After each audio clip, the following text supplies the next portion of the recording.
Kenapa sih orang minta maaf tapi maafnya ini palsu? Mungkin seseorang ini tuh ngebiasain diri pakai budaya yang penting damai. Impact apa yang mungkin bakal dikasih sama fenomena ini terhadap orang-orang yang terkena dampaknya ini? Kehilangan nilai-nilai maaf yang sehat tuh seperti apa sih gitu kan. Terus kepercayaan mulai ngeblur gitu di kepala. Sebenarnya apa sih arti trust itu? Saat kita udah mulai terbiasa sama rasa sakit itu terasa seperti sesuatu yang normal buat kita. Yang akhirnya saat kita ketemu sama pasangan yang sehat, yang dalam artian secure lah ya, kita merasa aneh, kita merasa kayak insecure sama orang tersebut. Mungkin ini juga jadi salah satu penyebab insecurity seseorang ya. Jadi insecure itu ternyata bisa berasal dari rasa trauma atau rasa sakit yang dialami orang tersebut yang terjadi terus-terusan sampai akhirnya rasa sakit itu menjadi dirinya dia sendiri. Jadi saat dia menemukan pola baru yang berbeda daripada rasa sakit itu, pola baru yang kebetulan sehat, dia merasa kalau misalnya pola baru ini bukan gue banget nih. Gimana cara kita untuk mengenali permintaan maaf yang tulus dan permintaan maaf yang palsu? Nomor satu, kita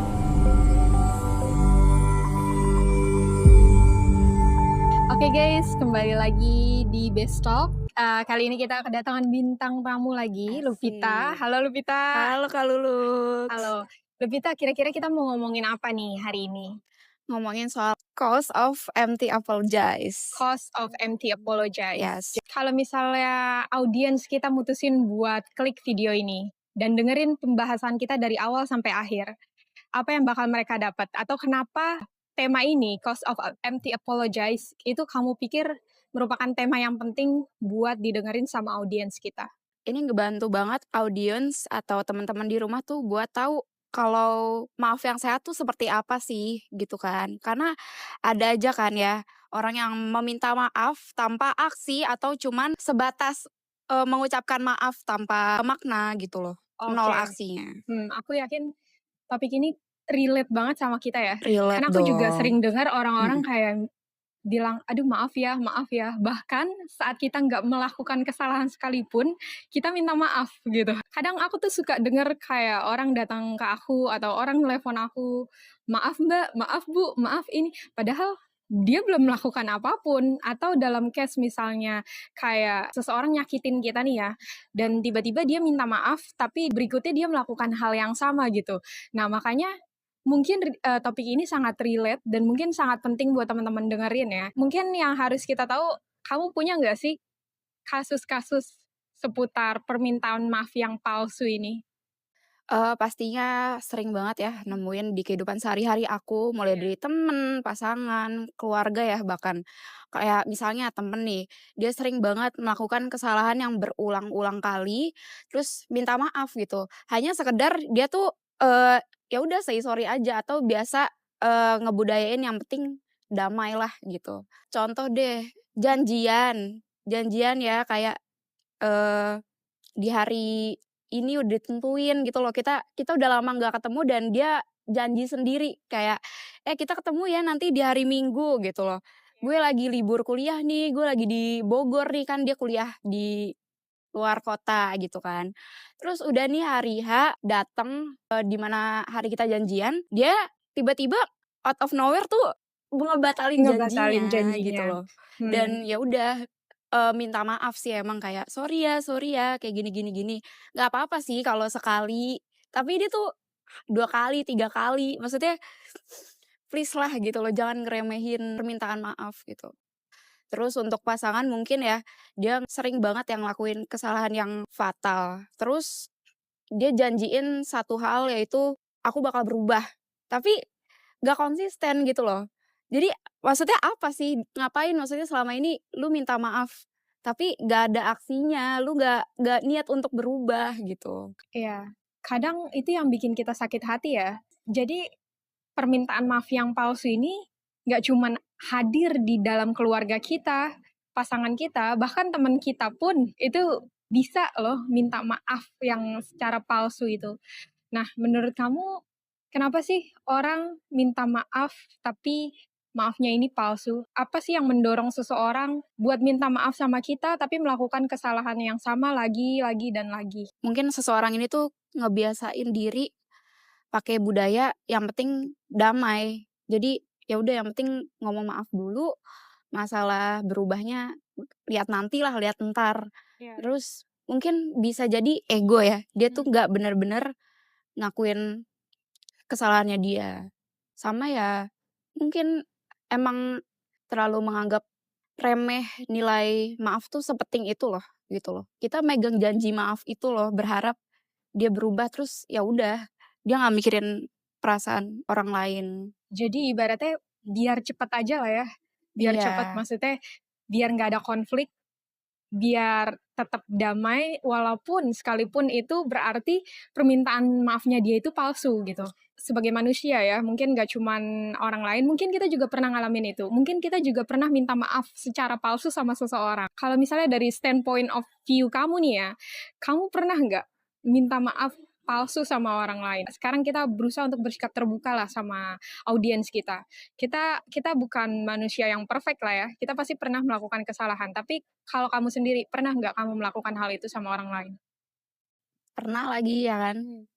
Karena kalau aku sendiri sih minta maaf karena pakai budaya yang penting damai.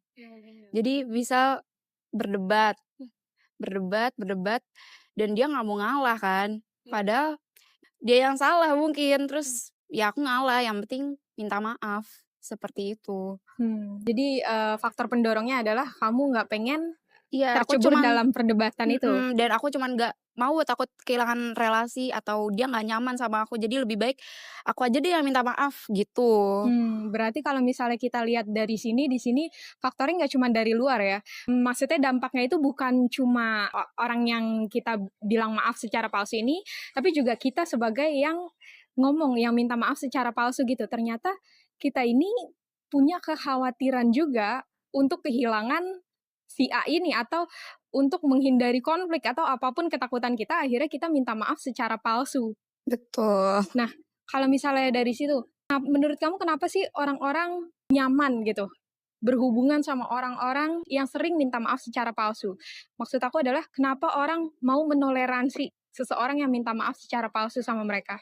Kalau dari pengalaman pribadi sama apa yang aku rasain sendiri, dia bahkan nggak sadar orang ini tuh minta maafnya tuh palsu gitu loh. Oh ya, Jadi malah percaya-percaya aja dia minta maaf dan berharap seseorang ini akan berubah gitu. Walaupun berapa kali pun dia minta maaf, aku percaya kalau enggak, dia pasti berubah sih gitu. Dan apalagi yang minta maaf palsu ini kan dari orang-orang terdekat ya. Ya karena itu tadi, percaya karena udah deket. ini menarik ya. Kan berarti di sini kedua pihak benar-benar sama-sama bermasalah kalau misalnya dalam kasus yang kamu ceritain. Di satu sisi, satu orang ini, anggaplah aku minta maaf secara palsu sama kamu. Kekhawatiran aku adalah, aku pengen menjaga hubungan kita tetap baik. Aku khawatir kalau misalnya aku bakal berdebat sama kamu. Akhirnya aku menurunkan ego aku untuk minta maaf, sekalipun aku nggak bener-bener berniat untuk minta maaf sama kamu. Nah, di sisi lain, kamu sebagai orang yang khawatir kalau misalnya hubungan kita akan berakhir, kamu akhirnya menoleransi permintaan maaf palsu aku dan berfantasi kalau misalnya ke depannya aku nggak akan melakukan hal itu lagi. Jadi apakah fenomena ini selalu dialami oleh orang-orang yang sama-sama dalam tanda kutip merasa insecure dengan dirinya sendiri? Menurut kamu gimana? Apa fenomena ini hanya dialami oleh orang-orang yang punya insecurity dalam dirinya mereka, atau fenomena ini merupakan fenomena yang global yang bisa dialami oleh semua orang sekalipun orang itu nggak insecure sama dirinya dia? Iya, fenomena ini nggak cuman dialamin orang yang insecure aja ya, tapi emang secara gak sadar ngasih harapan palsu lewat permintaan maaf itu. Iya benar, tapi mungkin yang paling terdampak sama fenomena ini orang-orang yang insecure ya, bisa Iya, dikatakan pastinya. begitu. Karena kayak ada tarik ulur ya nggak sih? Iya, Kayak betul. aku minta maaf, terus kamu maafin aku. Karena kamu pun insecure sama diri kamu. Aku minta maaf sama kamu karena aku insecure sama diri aku. Dan mungkin orang-orang yang insecure ini lebih mengulangi pola yang sama lagi dan lagi dan lagi ke depannya. Tapi mungkin orang-orang yang nggak insecure mungkin terdampak juga sama fenomena ini, tapi bedanya adalah dia belajar dari pengalaman supaya dia nggak terdampak lagi fenomena empty apologize ini. Ya, menarik ya di situ. Kalau misalnya memang ternyata fenomena ini menimpa kita atau menimpa orang-orang di sekitar kita yang kita pedulikan, impact apa yang mungkin bakal dikasih sama fenomena ini terhadap orang-orang yang terkena dampaknya ini? Yang jelas dan yang paling utama, pastinya kepercayaan tuh hilang, ya kan? Udah dikasih harapan kayak, "Aku janji aku bakal berubah," Iya. gitu. Terus percaya kan, taunya diulang lagi. Pastinya berdampak banget di kepercayaan itu gitu. Jadi ada yang namanya trust issue kalau misalnya Kak Lulux pernah dengar. Ya itu salah satunya dari, dampak Empty empty apo of apologize itu. Iya. Lalu hubungannya jadi nggak sehat dong ya pastinya. Karena terbiasa ngomong maaf maaf maaf, nggak ada aksinya. Mungkin dari aku ya, aku ngerasain kalau misalnya ngadepin orang yang ngebiasain minta maaf nggak ada aksinya tuh kelelahan emosional sih, capek gitu batinnya. Ternyata dampak masuk ke psikologis kita juga ya. Kita jadi nggak ada kepercayaan sama orang lain, dan mungkin, yang terburuk adalah karena kita nggak percaya sama si A, itu juga akhirnya membuat kita nggak percaya sama orang lain juga, ya nggak sih? Sekalipun orang itu nggak pernah minta maaf secara kosong sama kita, atau sekalipun orang itu Mhm, bener-bener stranger gitu, totally yes, stranger buat kita. Jadi secara nggak langsung fenomena ini menciptakan trauma tersendiri bagi kita untuk percaya sama orang lain.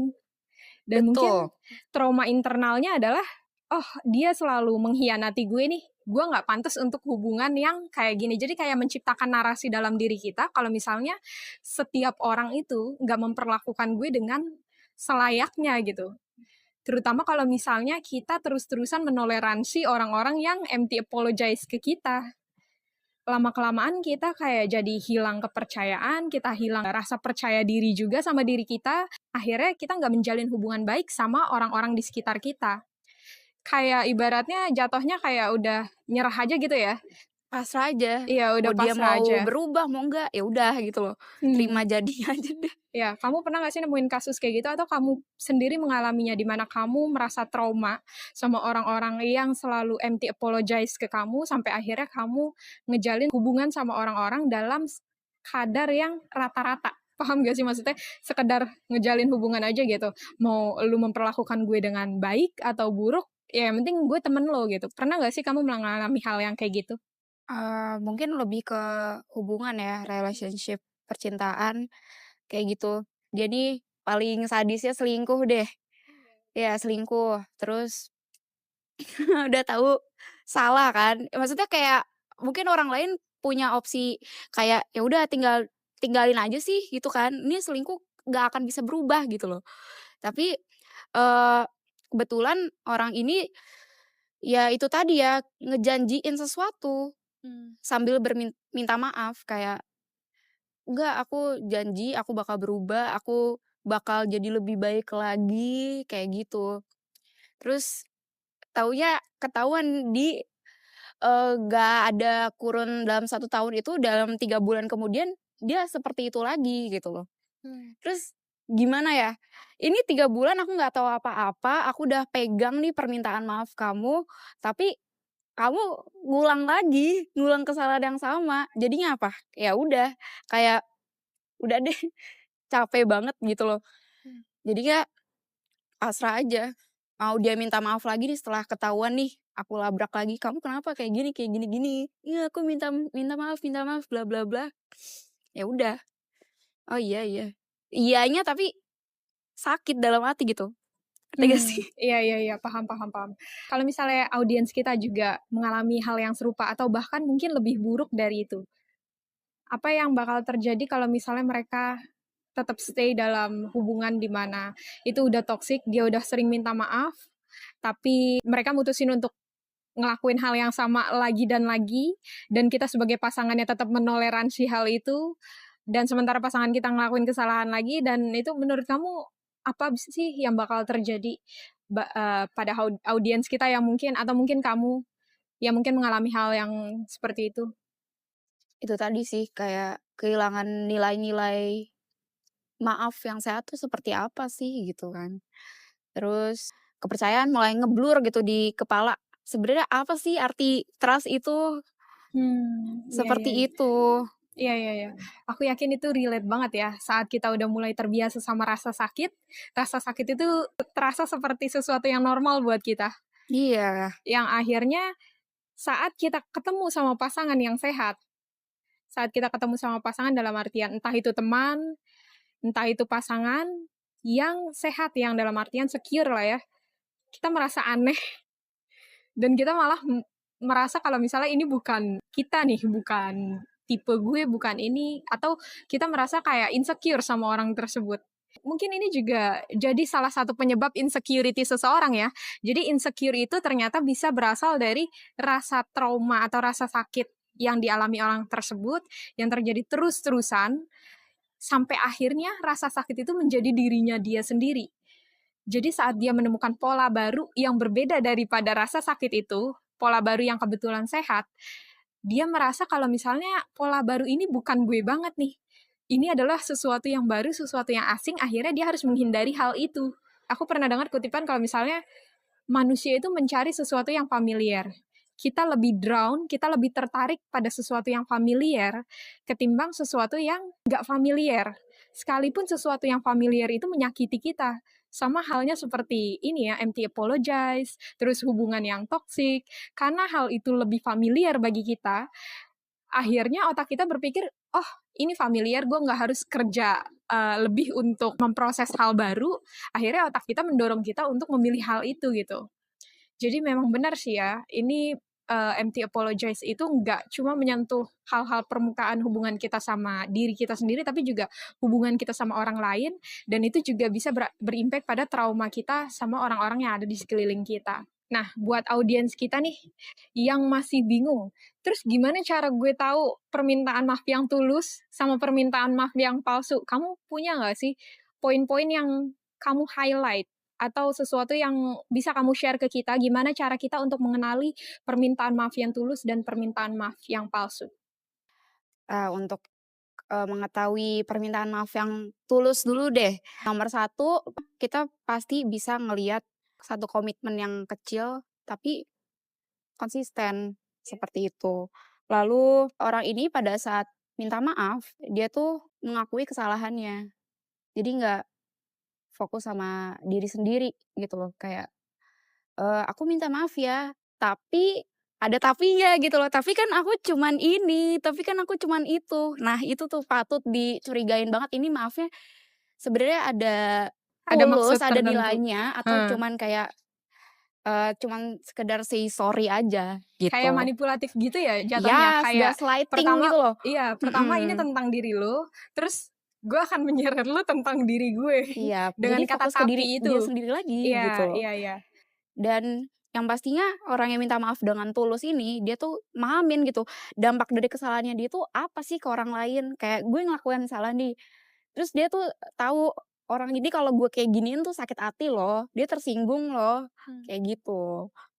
Lalu, untuk minta maaf yang kosong atau nggak ada nilainya ya, untuk poin yang pertama tuh pastinya itu tadi ya, fokus ke diri sendiri.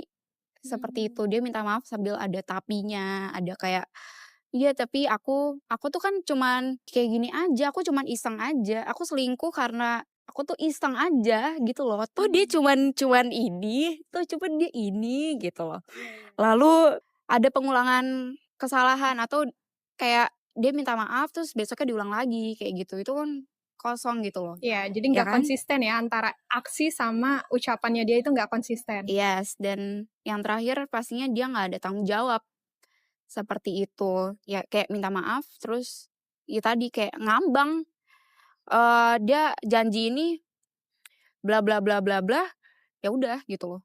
Nggak peduli kayak abis itu gue harus, punya apa sih, tanggung jawab gitu dari Iya. permintaan maaf gue, dia nggak ada ngerasa punya itu gitu loh, tanggung jawab. Ya. Ya berarti memang tanda-tandanya ini sebenarnya cukup jelas ya bagi kita ya. Red flag-nya ini sebenarnya cukup jelas. Cuman sebagian dari kita kadang nggak ngeh, nggak sadar gitu. Mungkin karena faktor bucin, Atau mungkin Yes, karena mhm. faktor, "Oh, lu temen gue yang baik," atau mungkin karena faktor halo effect. Jadi kalau misalnya kita pertama kenal sama orang, first impression kita baik sama seseorang, kita akan selalu berpikir kalau ini adalah orang yang baik. Karena kita terpengaruh sama first impression kita sama orang ini. Iya Akhirnya iya, saat bener banget. saat orang ini melakukan tindakan yang, negatif, kita kayak nggak percaya gitu, nggak Masa percaya sih dia kayak gini, iya, masa sih dan dia akhirnya nggak kita akan masih berubah. berpikir kalau misalnya, "Oh, lu akan melakukan sesuatu dengan benar," dan saat akhirnya si orang ini minta maaf sama dia, dia lebih mudah kemakan sama ucapan minta maafnya ini sekalipun minta maafnya ini kosong, palsu gitu ya. Jadi mungkin sebenarnya tanda-tandanya itu jelas, cuma bagi sebagian dari kita ngeblur karena ya faktor-faktor tadi itu, bucin, halo effect, dan yang lainnya ya gitu. Mungkin kalau misalnya kasusnya seperti itu ya, kalau misalnya kita termasuk orang yang terpengaruh sama efek-efek itu, aku mau nambahin dari apa yang kamu sampaikan ya. Kita perlu berbicara sama orang yang kita percaya. Kayak jangan jangan mengabaikan peran penting seorang teman atau peran penting siapapun yang dekat sama kalian, yang mengenal siapa diri kalian dan yang kalian percaya. Karena saat kita nih ya lagi bucin atau lagi terpengaruh sama efek-efek itu, halo efek sama ini, kita lebih mudah terjerumus dalam manipulasi seseorang kan, termasuk empty apologize-nya orang ini. Jadi ada baiknya saat kita lagi bucin-bucinnya atau kita lagi merasakan perasaan di mana, aduh, gue bestie banget nih sama dia. Ada baiknya kalau misalnya kita selalu tanya pendapat orang yang ada di sekitar kita supaya kita bisa melihat pola-pola manipulasi ini dengan lebih jelas gitu. Karena aku yakin yang merasakan perubahan dari diri kita, yang merasakan efek negatif dari diri kita, itu orang-orang di sekitar kita. Karena kan mereka yang menerima dampaknya kan. Jadi mungkin penting bagi kita untuk berbicara sama orang-orang di sekitar kita, terutama mereka yang kita percaya. Supaya kita nggak terjebak dalam manipulasi seseorang ini. Dan mungkin kita harus selalu refleksi diri ya.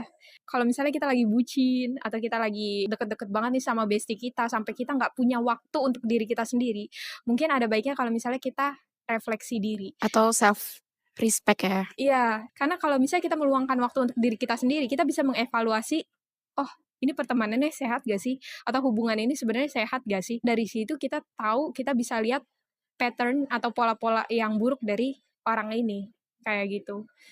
Mungkin, kita ngomongin tentang refleksi ya. Beberapa dari kita udah terjebak dalam empty apologize ini atau mungkin beberapa dari kita masih proses antisipasi supaya nggak kena empty apologize ini. Kalau misalnya kamu sendiri, gimana sih proses refleksi diri kamu supaya kamu bisa menghindari empty apologize ini? Berhenti tuh bisa jadi pilihan sehat sih. Maksudnya kita tuh udah kasih kesempatan ya, Iya. kesempatan waktu dia minta maaf, kita lihat prosesnya dia bertanggung jawab atas permintaan maafnya itu. Terus taunya ya sama aja kan, ya itu sih berhenti berhenti maafin orang ini dan cut off aja gitu. Sama yang tadi kamu udah bilang, kita harus mencintai diri sendiri sih, self respect itu sendiri gitu loh yang paling penting ya. Iya. Untuk menyadari, pola-pola dari minta maaf tanpa aksi itu. Satu lagi sih, memaafkan itu bukan berarti kita orang yang lemah gitu loh. Kita berarti lebih dewasa dari orang ini gitu loh. Jadi maksud kamu adalah kalau kita menerima permintaan maafnya dia dan kita memutuskan untuk memaafkan dia, itu Yes. nggak selalu buruk ya? Dalam Iya, nggak selalu artian buruk. kita paham siapa diri dia, tapi kita juga bisa memaafkan dia, itu untuk bikin diri kita sendiri bebas dari diri dia, ya nggak Iya, sih? karena dendam pun juga nggak bermakna apa-apa kan, capek sendiri gitu loh. Seumpama kita memaafkan si A nih ya, si A berbuat salah, dia akhirnya minta maaf, tapi minta maafnya yang empty nih, yang kosong nih ke kita tanpa aksi, dan kita mutusin buat memaafkan dia. Menurut kamu, langkah apa yang selanjutnya harus kita ambil? Apakah kita akan tetap berhubungan dengan si A dan kita komunikasiin ke si A supaya dia bisa lebih baik, atau opsi yang lain adalah kita pergi ninggalin si A dan cut off sama hubungan ini? Menurut kamu apa? Eee, step one sih pastinya percaya dulu aja. Percaya kita lihat dulu nih polanya seperti apa, cara mainnya gimana sih ini minta maaf, beneran komitmen nggak nih gitu. Terus kalau memang masih diulang-ulang lagi, mungkin tegur sekali, 2 kali tentang apa yang dia janjikan di awal, kalau dia masih defensif, kayak nggak ngerasa itu salah atau pernah ngerasa, "Ah, perasaan aku nggak ngejanjiin itu deh." Atau malah malah maksudnya kita udah nunggu nih prosesnya dia berubah, terus masih kayak, sabar dulu, kan proses itu butuh waktu," kayak gitu kan. Itu balik lagi sih ke diri kita masih mau nunggu perubahan itu atau udah berhenti sampai situ. Mungkin, keputusan akhirnya kalau misalnya kita punya rasa kedewasaan yang cukup tinggi ya, berhenti sampai situ. Cukup fokusin orang-orang yang beneran mau ngehargain kita gitu loh. Tahu kita nih penting loh, kita patut buat di-respect, seperti itu. Ya, itu karena itu bagian dari self respect juga ya. Iya. Iya iya. Jadi poin yang aku tangkap dari apa yang kamu sampaikan adalah kita nggak semata-mata cut off orang tersebut, melainkan langkah pertama adalah kita justru ngambil keyakinan untuk percaya aja dulu sama orang ini.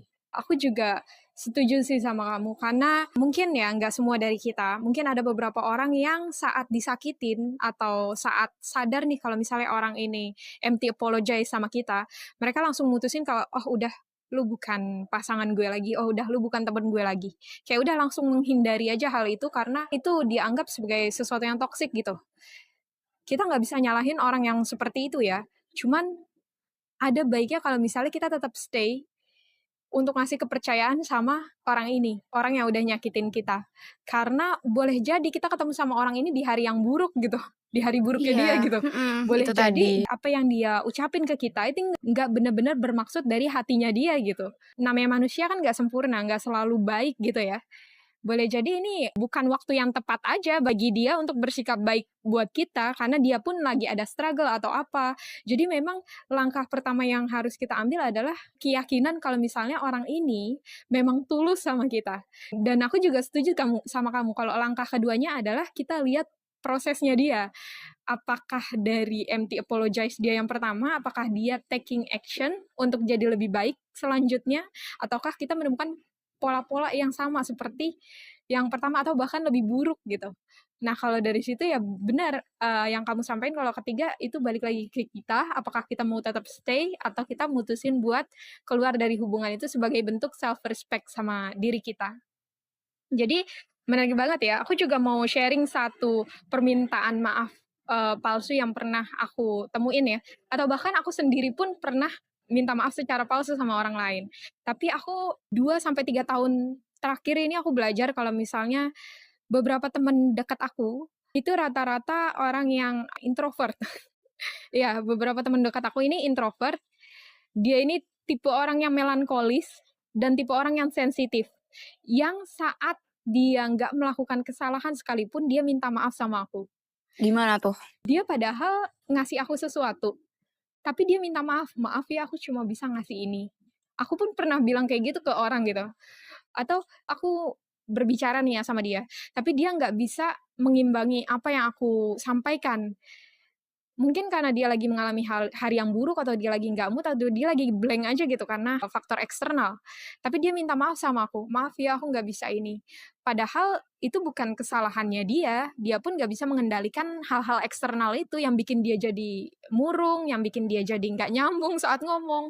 Jadi beberapa kali aku mendapati kayak temen aku ini ngomong minta maaf minta maaf minta maaf, tapi bukan dalam artian yang minta maaf yang palsu, melainkan lebih ke minta maaf karena dia ini insecure sama dirinya dia. Dan mungkin, eee, agak beda tipis ya sama minta maaf yang palsu. Karena, dia ini saat minta maaf ke aku, dia cuma berpikir kalau misalnya, "Oh, dengan gue minta maaf sama lu, gue menghormati elu," gitu. "Gue menghormati elu." Tapi menurut aku, permintaan maafnya dia ini, aku nggak bisa bilang palsu, melainkan kosong. Kosong itu kenapa? Karena aku nggak merasa kalau itu kesalahannya dia. Aku merasa bahwa ini is not perfect time gitu, ini bukan waktu yang tepat aja gitu. Jadi aku bilang ke dia kalau misalnya, "Jangan pernah minta maaf untuk menjadi diri kamu sendiri." Saat aku ngomong itu ke dia, aku juga belajar. Aku juga belajar gitu, karena aku pun sering minta maaf saat aku menjadi diri aku sendiri. Aku juga mau dorong audiens kita untuk jangan pernah minta maaf saat kalian menjadi diri kalian sendiri. Tapi kalian harus minta maaf saat kalian berbicara atau bertindak atau melakukan sesuatu yang bukan menjadi diri kalian hanya untuk nyenengin orang lain, hanya untuk respect sama orang lain. Apapun alasan, sekalipun itu positif ataupun negatif, jangan pernah minta maaf untuk jadi diri sendiri, tapi kalian harus minta maaf saat kalian melakukan sesuatu yang bukan diri kalian, kayak gitu. Karena aku tipe orang yang percaya kalau misalnya dunia akan lebih baik kalau kita semua ini jadi autentik, kalau kita semua ini jadi genuine sama apa yang kita katakan, sama apa yang kita lakukan gitu. Dan aku yakin kamu juga percaya kalau misalnya hubungan kita bakal lebih baik kalau segala sesuatunya pondasinya itu adalah authenticity atau keaslian ketimbang kepalsuan. Iya, Iya, betul. kayak gitu ya. Menarik banget ya obrolan kita kali ini. Ada nggak sesuatu yang belum aku tanyain ke kamu dan yang mau kamu sampaikan ke audiens seputar permintaan maaf ini? Mungkin kalau kalau aku mau nyampein ke diri aku sendiri, sekaligus ke teman-teman yang nonton ya, maafin orang tuh bukan berarti kita nih, lemah, gak punya power gitu loh. Alangkah lebih baiknya sih maafin orang terlebih dahulu, seperti itu. Karena ya belum tentu dia yang salah gitu loh, bisa jadi kita yang punya salah sama dia, seperti itu sih. Dan dunia akan lebih damai kalau ya kita maafin orang dulu, daripada Cut off. daripada kita nggak percaya kan jadinya gimana sih, itu buntu sih, jadi kayak kepikiran kan, aduh, waktu gue ngomong gue mau cut off tanpa ngedengerin penjelasan dia dulu atau nggak percaya sama apa yang dia janjiin, kayak kita nggak akan pernah tahu gitu loh, gitu sih. Alangkah lebih baiknya ngasih dulu kesempatan orang dan tetap sadar sama batas diri kita sendiri gitu loh, seperti itu sih. Ya, aku setuju. Jadi permintaan maaf kita sekalipun kita memaafkan seseorang, itu juga harus dilengkapi oleh self awareness juga ya. Yes, Karena kalau misalnya nggak betul. ada self awareness, nggak ada kesadaran diri, kita bisa terjebak dalam permintaan maaf yang manipulatif itu ya. Iya, atau jadi people pleasure malah, ya kan? Iya iya iya. Justru malah efeknya ke situ ya, lebih berbahaya ya. Iya, Ya, seru banget ya pembahasan kita hari ini ya. seru banget Jadi sumpah. memang permintaan maaf itu sesuatu yang sepele, tapi itu menyentuh banyak hal dalam hidup kita dan itu juga ngasih impact ke orang-orang di sekitar kita. Bukan cuma diri kita tapi juga orang-orang di sekitar kita dan cara kita berbicara, cara kita berperilaku, memperlakukan orang lain, itu ternyata juga memengaruhi hal itu. Nah, buat teman-teman semua yang punya pendapat yang berbeda boleh banget kalian taruh di kolom komentar seputar permintaan maaf ini atau kalian setuju sama kita atau punya sesuatu yang mau ditambahin boleh juga kalian tambahin di kolom komentar. Dan kalau misalnya kalian suka sama pembahasan kita hari ini, tolong bantu kita dengan bantuan sederhana dengan cara klik tombol subscribe, like, dan share ke teman-teman kalian yang sekiranya suka dengan pembahasan kita hari ini. Dari aku, Lulux, Dari aku Lupita. itu aja. See you in the next episode. See you.